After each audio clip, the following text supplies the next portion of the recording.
El cuento de Emma Suns, Jorge Luis Borges.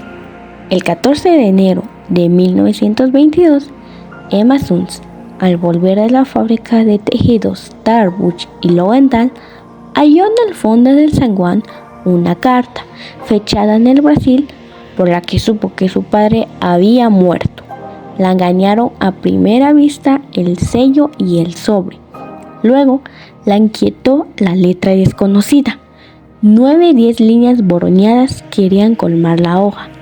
Emma leyó que el señor Mayer había ingerido por error una fuerte dosis de veronal y había fallecido el 3 del corriente en el hospital de Valle.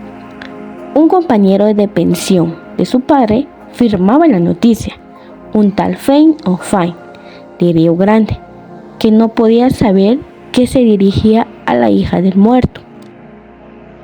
Emma dejó caer el papel.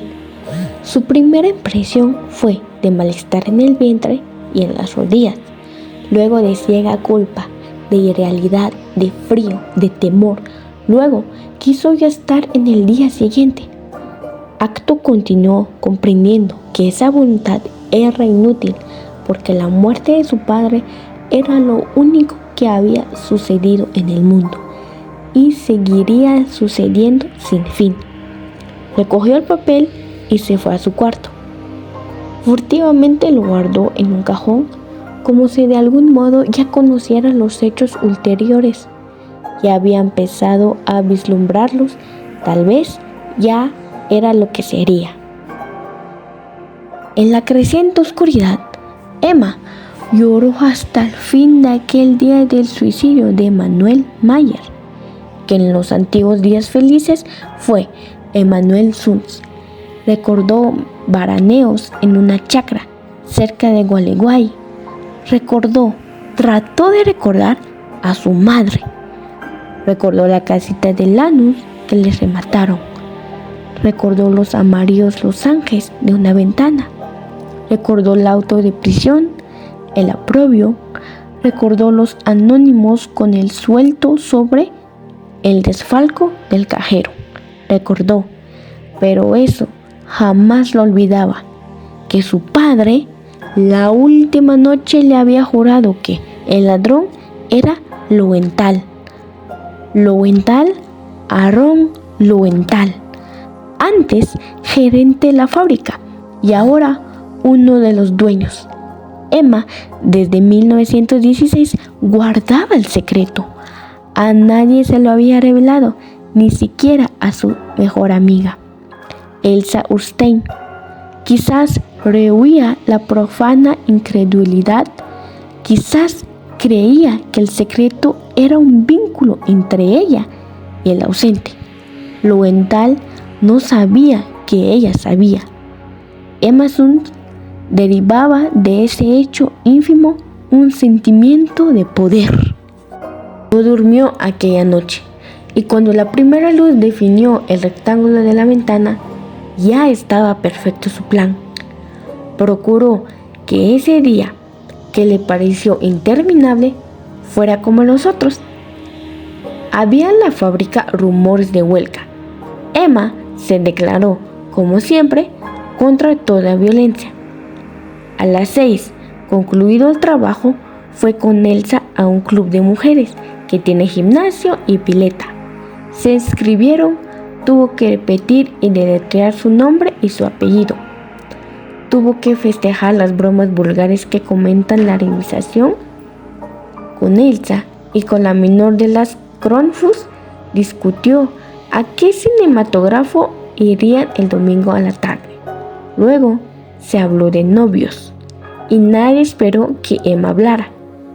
En abril cumpliría 19 años, pero los hombres le inspiraban aún un temor casi patológico.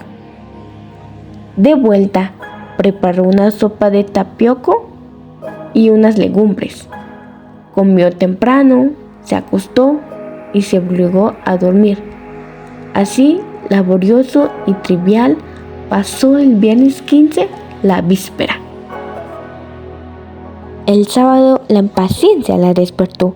la paciencia, no la inquietud, y el singular alivio de estar en aquel día. Por fin, ya no tenía que tramar y que imaginar. Dentro de algunas horas alcanzaría la simplicidad de los hechos. Leyó en la prensa que en el Nordstjernan de Malmö zarparía esa noche en el dique 3. Llamó por teléfono a Lowenthal e insinuó que deseaba comunicar, sin que lo supieran las otras, algo sobre la vuelta, y prometió pasar por el escritorio al oscurecer. Le temblaba la voz. El temblor convenía a una delatora. Ningún otro hecho memorable ocurrió esa mañana. Emma trabajó hasta las 12 y fijó con Elsa y con Perla Kronfus los pormenores del paseo del domingo. Se acostó después de almorzar y recapituló, cerrando los ojos, el plan que había tramado. Pensó que la etapa final sería menos horrible que la primera y que la deprarían, sin duda, el sabor de la victoria y de la justicia. De pronto, alarmada, se levantó y corrió al cajón de la cómoda. Lo abrió. Debajo del retrato de Milton Seitz, donde la había dejado la antenoche, estaba la carta de Fine. Nadie podía haberla visto. La empezó a leer y la rompió. Referir con alguna realidad los hechos de esa tarde sería difícil y quizá improcedente. Un atributo de infernal es la irrealidad, un atributo que parece mitigar sus terrores, que los agrava tal vez. ¿Cómo hacer verosímil una acción en la que casi no creyó que la ejecutaba? ¿Cómo recuperar ese breve caos que hoy la memoria de Emma Sunz repudia y confunde? Emma vive por el Almagro, en la calle Liniers. Nos consta que esa tarde fue al puerto. ¿Acaso en el infame paseo de julio se vio multiplicar en espejos, publicada por las luces y desnuda por los ojos hambrientos? Pero más razonable es conjeturar que al principio Ero, inadvertida por la indiferente Recoba, entró en 2 o 3 bares, vio la rutina o los manejos de otras mujeres, dio al fin con hombres de Nordstjernan. De uno muy joven, temió que le inspirara alguna ternura y optó por otro, quizá más bajo que ella y grosero, pero que la pureza del horror no fuera mitigada. El hombre la condujo a una puerta, después a un turbio zaguán, después a una escalera tortuosa y después a un vestíbulo en la que había una vidriera con losanges idénticos a los de la casa en Lanús, y después a un pasillo y después a una puerta que se cerró. Los hechos graves están fuera del tiempo, y ya porque en ellos el pasado inmediato queda como tronchado del porvenir, ya porque no parecen consecutivas las partes que los forman. Aquel tiempo fuera del tiempo, en aquel desorden perplejo de sensaciones inconexas y atroces, pensó Emma Sunz una sola vez en el muerto que motivaba el sacrificio. Yo tengo para mí que pensó una vez y que en ese momento peligró su desesperado propósito. Pensó, no pudo no pensar, que su padre le había hecho a su madre la cosa horrible que a ella ahora le hacían. Lo pensó con débil asombro y se refugió enseguida en el vértigo. El hombre, sueco o finlandés, no hablaba español. Fue una herramienta para Emma como ésta lo fue para él, pero ella sirvió para el goce y él para la justicia.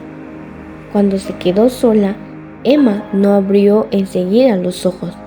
En la mesa de luz estaba el dinero que había dejado el hombre. Emma se incorporó y lo rompió como antes había roto la carta. Romper dinero es una impiedad, como tirar el pan. Emma se arrepintió apenas lo hizo, un acto de soberbia, y en aquel día el temor se perdió en la tristeza de su cuerpo. En el asco y la tristeza la encadenaban, pero Emma lentamente se levantó y procedió a vestirse. En el cuarto no quedaban colores vivos. El último crepúsculo se agravaba. Emma pudo salir sin que lo advirtieran. En la esquina subió a un locrance que iba al oeste. Eligió, conforme a su plan, el asiento más delantero, para que no le vieran la cara. Quizá le confortó verificar en el insípido trajín de las calles que lo acaecido no había contaminado las cosas. Viajó por barrios decrecientes y opacos, viéndolos y olvidándolos en el acto, y se apió en una de las bocacalles de Warnes. Paradójicamente, su fatiga venía a ser una fuerza, pues la obligaba a concentrarse en los pormenores de la aventura y le ocultaba el fondo y el fin. Aaron Lowenthal era para todos un hombre serio, para sus pocos íntimos un avaro. Vivía en los altos de la fábrica solo, establecido en el desmantelado arrabal. Temía a los ladrones. En el patio de la fábrica había un gran perro y en el cajón de su escritorio nadie lo ignoraba. Un revólver. Había llorado con decoro el año anterior la inesperada muerte de su mujer, una Gauss que le trajo una buena dote, pero el dinero era su verdadera pasión. Con íntimo bochorno se sabía menos apto para ganarlo que para conservarlo. Era muy religioso, creía tener con el Señor un pacto secreto que lo eximía de obrar bien, a trueque de oraciones y devociones. Calvo, corpulento, enlutado, de quevedos ahumados y barba rubia, esperaba de pie junto a la ventana el informe confidencial de la obrera Sunz. La vio empujar la verja, que él había entornado a propósito, y cruzar el patio sombrío. La vio hacer un pequeño rodeo cuando el perro atado ladró. Los labios de Emma se aterraban, como los de quien reza en voz baja. Cansados, repetían la sentencia que el señor Lowenthal oiría antes de morir. Las cosas no ocurrieron como había previsto Emma Sunz. Desde la madrugada anterior, ella se había soñado muchas veces, dirigiendo el firme revólver, forzando al miserable a confesar la miserable culpa y exponiendo la intrépida estratagema que permitiría a la justicia de Dios triunfar de la justicia humana. No por temor, sino por ser un instrumento de la justicia. Ella no quería ser castigada. Luego, un solo balazo en mitad del pecho rubricaría la suerte de Lowenthal, pero las cosas no ocurrieron así. Ante Aaron Lowenthal, más que la urgencia de vengar a su padre, Emma sintió la de castigar el ultraje padecido por ello. No podía no matarlo, después de esa minuciosa deshonra. Tampoco tenía tiempo que perder en teatralerías. Sentada, tímida, pidió excusas a Lowenthal. Invocó, afuera de delatora, las obligaciones de lealtad, pronunció algunos nombres, dio a entender otros y se cortó como si la venciera el temor. Logró que Lowenthal saliera a buscar una copa de agua. Cuando éste, incrédulo de tales aspavientos, pero indulgente, volvió del comedor, Emma ya había sacado del cajón el pesado revolver. Apretó el gatillo 2 veces. El considerable cuerpo se desplomó como si los estampidos y el humo lo hubieran roto. El vaso de agua se rompió. La cara la miró con asombro y cólera. La boca de la cara la injurió en español y en yiddish. Las malas palabras no cejaban. Emma tuvo que hacer fuego otra vez. En el patio el perro envenenado rompió a ladrar y una efusión de brusca sangre manó de los labios obscenos y manchó la barba y la ropa. Emma inició la acusación que había preparado. He vengado a mi padre y no me podrán castigar. Pero no la acabó, porque el señor Lowenthal ya había muerto. No supo nunca, se alcanzó a comprender. Los ladridos tirantes le recordaron que no podía aún descansar. Desordenó el diván, desabrochó el saco del cadáver, le quitó los quevedos salpicados y los dejó sobre el fichero. Luego tomó el teléfono y repitió lo que tantas veces repetiría, con esas y con otras palabras. Ha ocurrido una cosa que es increíble. El señor Lowenthal me hizo venir con el pretexto de la huelga. Abusó de mí, lo maté. La historia era increíble, en efecto, pero se impuso a todos porque sustancialmente era cierta. Verdadero era el tono de Emma Sunz, verdadero el pudor, verdadero el odio, verdadero también era el ultraje que había padecido. Solo eran falsas las circunstancias, la hora y uno o dos nombres propios. Fin.